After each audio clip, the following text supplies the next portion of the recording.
that must speak to my spirit and convince me that God loves me too much not to bring it to pass.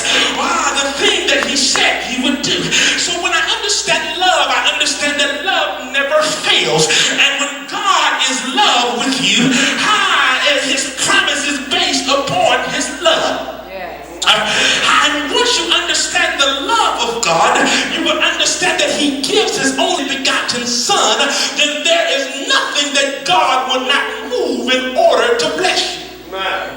He loves me, and because I know he loves me, if there is a time interval between what he said he would do and the performance of it, it's only because his love knows the right timing. Tell somebody and say, God knows the right time. If you don't have it yet, God knows the right time. So faith becomes functional because faith is the substance of things hoped for, and the evidence of the thing that is not seen. So now in the middle of faith, you have got hope.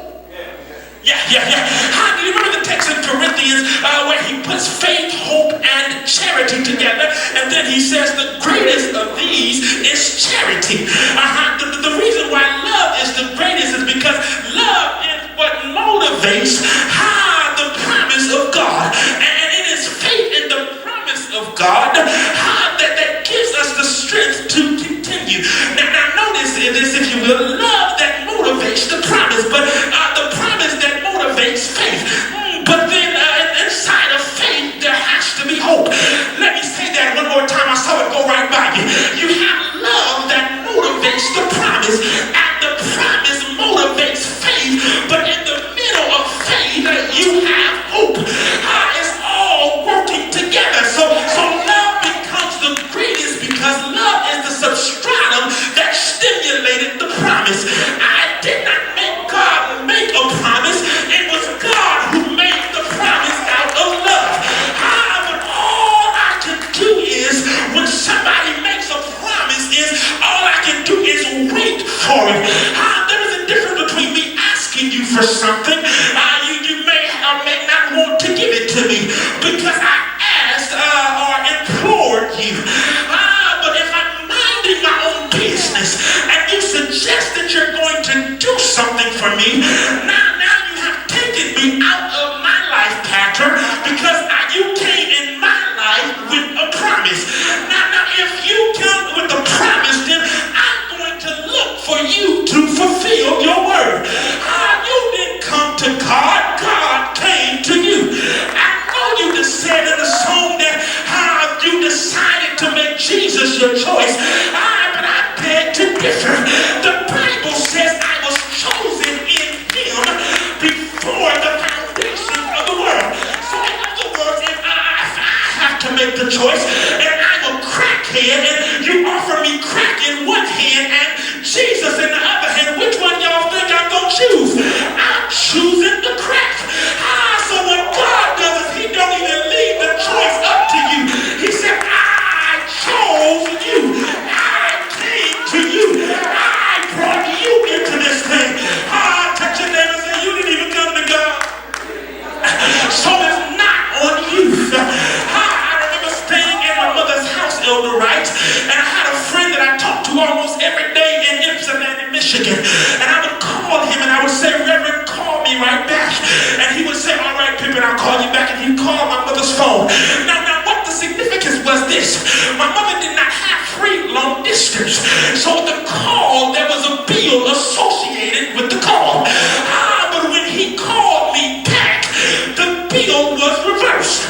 I have one question to ask you all in here. Who is it that made the call? If God made the call, the bill is on him. Look at your neighbor and say, I even got to fight this time because God made the call. I ain't even got to go to it like that no more because God, he made the call. So now he came to you out of love and he made you a promise. Now when you heard the promise, it stimulated your faith because inside your faith is expectation that God God will bring it to pass. Because he will bring it to pass. I don't wait until the battle is over. But they used to sing back in the day, I'll shout now. I'll give him glory right now. So now faith and hope has to hang on love. Because our love, the love is the tree, is growing, and faith becomes a branch on the tree. And inside of faith comes hope. And hope is shrouded in the very base of love and faith. Because you have stimulated me by your promise. You have got to awaken my hope. Yes. When my hope is awakened, I now have expectation. Now, no one ought to come into the house of God with a depressed attitude. You come in here expecting God to do something. I'm sorry, I don't understand my generation, because I feel like this. If God does not move, something is wrong. And I leave and I say, God, what happened in service today? Where was your presence? And it ought to be normal. In fact, the Bible says that praise is comely to the saint. In other words, praise is common to those who are in God. And so now I can understand that if you dwell in the midst of the praises, why is it that your presence was not here? God, have you ever had to ask where was up there? So now, I'm just doing my Sunday school lesson tonight. Y'all give me some time. So now what has to happen is you come in here, you have expectation for God to move. If I'm sick in my body and I come to God, I come with expectation that God is going to turn my sickness around. Because anytime you step with expectation, what you're saying to God is, I know you can and I believe you will. I've got to come with expectation. I don't come with doubt. Have you ever been around doubtful, depressed, down, sad people? And before you know it, they pull you down into a hole. But I need some people around me who will believe that God can do anything but fail. It is here that hope now becomes a workhorse. In fact, hope is the power of God that holds us together. You've been in the hospital and your neighbors and friends have been sick, and then when you look at the doctor, no matter how sad he looks, you still believe that there's a chance.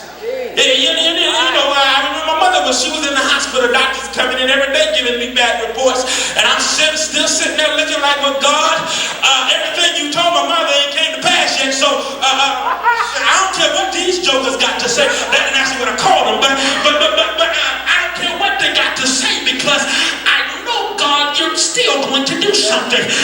She fell into comas, but I still believe. I know they said, well, depending upon how long she's out, the oxygen is being shut off from the brain, and it causes all kinds of damages to, okay, fine, whatever.